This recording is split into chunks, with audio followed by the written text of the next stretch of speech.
গণঅভ্যুত্থানে পতিত সরকারের পলাতক প্রধানমন্ত্রী শেখ হাসিনার বিরুদ্ধে অবৈধ সম্পদের অনুসন্ধান শুরু করেছে দুর্নীতি দমন কমিশন দুদক। সংস্থাটির উপপরিচালক মাসুদুর রহমানকে এই অনুসন্ধানের দায়িত্ব দেওয়া হয়েছে। অনুসন্ধানকারী দল সম্পদ বিবরণীর নোটিশ জারি সহ শেখ হাসিনার স্থাবর অস্থাবর সম্পদের হিসাব খতিয়ে দেখবে। একই সঙ্গে তার আয়কর নথির সাথে বাস্তবে তার সম্পদের হিসাব মিলাবে। এর আগে প্লট জালিয়াতি, বিদেশে অর্থ পাচার, প্রকল্পের অর্থ লুটপাটের একাধিক অনুসন্ধান শুরু করে দুদক। ইতোমধ্যে পূর্বাচলে প্লট জালিয়াতির মামলায় চার্জশিট দাখিল করলে আদালত শেখ হাসিনার বিরুদ্ধে গ্রেপ্তারি পরোয়ানা জারি করে। এছাড়া বিমানবন্দরে উন্নয়ন প্রকল্পের নামে লুটপাটের অভিযোগেও শেখ হাসিনার বিরুদ্ধে আরও একটি মামলা করতে যাচ্ছে দুদক।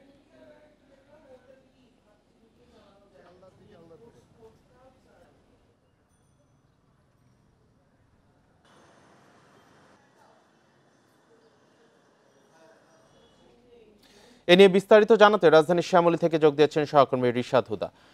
রিশাদ, এ পর্যন্ত শেখ হাসিনার বিরুদ্ধে কি ধরনের ও কতগুলো অবৈধ সম্পদের অভিযোগ অনুসন্ধান করছে দুদক? তার পরিবারের অন্যান্য সদস্যদের বিষয়ে দুদকের কার্যক্রম কোন পর্যায়ে আছে? অবৈধ সম্পদের যে অনুসন্ধান, এই বিষয়টি বুঝতে হলে আগে বুঝতে হবে যে এটি কিন্তু ব্যক্তিগত সম্পদের বিষয়। অর্থাৎ একটি মানুষের যে ট্যাক্স ফাইল থাকে, সেই ট্যাক্স ফাইলের যে সম্পদ দেখানো থাকে, এবং সেই সম্পদ শুধু ট্যাক্স ফাইলে দেখানো থাকলে হবে না, সেই ট্যাক্স ফাইলে দেখানো যে অর্জিত সম্পদ সেটার বৈধ উৎস আছে কিনা। অর্থাৎ দুদকের যে মামলা, দুদকের যে আইন আছে, সেই আইন অনুযায়ী সেই মামলা অর্থের উৎস আছে কিনা, এবং এই ট্যাক্স ফাইলের বাইরে কোনো অর্থ আছে কিনা সেটাই অনুসন্ধান করা। অর্থাৎ ট্যাক্স ফাইলের বাইরের যদি সম্পদ থাকে, সেটাও অবৈধ সম্পদ হিসেবে গণ্য হবে। পাশাপাশি ট্যাক্স ফাইলে যে সম্পদ দেখানো আছে, সেটার উৎস যদি দুদকের যে আইন, সেই আইন মোতাবেক যদি বৈধ উৎস না হয়, তাহলে জ্ঞাত আয় বহির্ভূত সম্পদ বা অবৈধ সম্পদ হিসেবে বিবেচিত হবে। এই বিষয়েই আসলে সাবেক প্রধানমন্ত্রী শেখ হাসিনার সম্পদের অনুসন্ধান করা হচ্ছে। এই সম্পদের অনুসন্ধান কিন্তু আজকে বা কালকে শুরু হয়নি। 2007 সালে এই অনুসন্ধান প্রথম শুরু হয়েছিল 111 সরকারের সময়।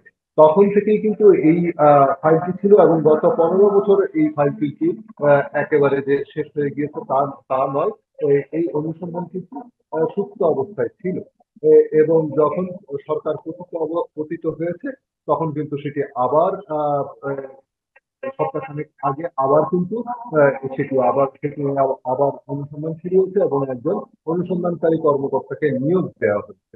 তো আপনারা জানেন যে শেখ হাসিনার বিরুদ্ধে বিভিন্ন ধরনের অভিযোগ রয়েছে, যেমন রূপপুর পারমাণবিক বিদ্যুৎ কেন্দ্রে $500 কোটি, আশ্রয়ণ প্রকল্পে 21,000 কোটি টাকা, বাংলাদেশ অর্থনৈতিক অঞ্চল বা বেজদার দুর্নীতির অভিযোগ, বেজদার দুর্নীতির অভিযোগ, অফশোর অ্যাকাউন্টে অর্থ পাচারের অভিযোগ, তারপরে হচ্ছে যে প্লট জালিয়াতির অভিযোগ। এইগুলো কিন্তু বিভিন্ন ধরনের অভিযোগ আছে, কিন্তু শেষ পর্যন্ত তিনি এই যে অর্থগুলো, সেগুলো তার ব্যক্তিগত অ্যাকাউন্টে বা তার ব্যক্তি সম্পদ হিসাবে তিনি কতটুকু আনলেন।